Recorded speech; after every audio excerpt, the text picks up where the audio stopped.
ସାପ ବିଷଠାରେ ଆପରେ ବିଷାକ୍ତ ମୋ ପାଦର ଗୋଡ଼ ଯାଇ ସାପ ବିଷ ଚୋରେଇ ଗଲାଣି।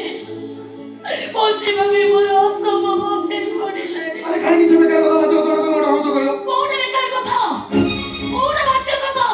ଦେଖରେ ଫଟୋ, ଦେଖରେ ଭିଡ଼ିଓ। ମୁଁ ତମକୁ ସାପ ତୁ ରିଲିଜ କର କାହିଁକି?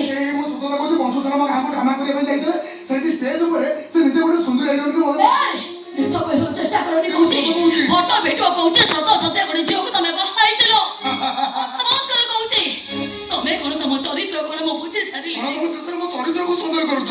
ଆରେ ମୁଁ ସତ କହୁଛି ଫଟୋ ଭିଡ଼ିଓ ସବୁ ଷ୍ଟେଜର ଥିଲା। ଭିଡ଼ିଓ କିନ୍ତୁ ଷ୍ଟେଜର ନଥିଲା। ମୁଁ କହୁଛି ଷ୍ଟେଜର ଥିଲା। ଆରେ ଦେଖା ମତେ ଆପଣ ଅଛି ସେ ସବୁ ମୁଁ ଡିଲିଟ କରିସାରିଲିଣି। ଠିକ ଅଛି, ତମ କଥା ଯଦି ସତ ତାହେଲେ ସେ ଫଟୋ ଭିଡ଼ିଓ ତମେ ଡିଲିଟ କର କାହିଁକି? ତମେ ମୋତେ ସନ୍ଦେହ କଲ କାହିଁକି? ମୁଁ ତମକୁ ବିଶ୍ୱାସ କରିପାରିବିନି।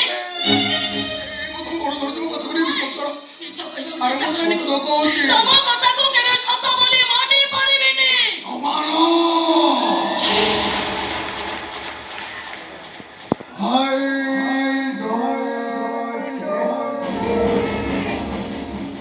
ମୁଁ ବି କହୁଛି ସେ ସବୁ ସତ ସତ ସତ।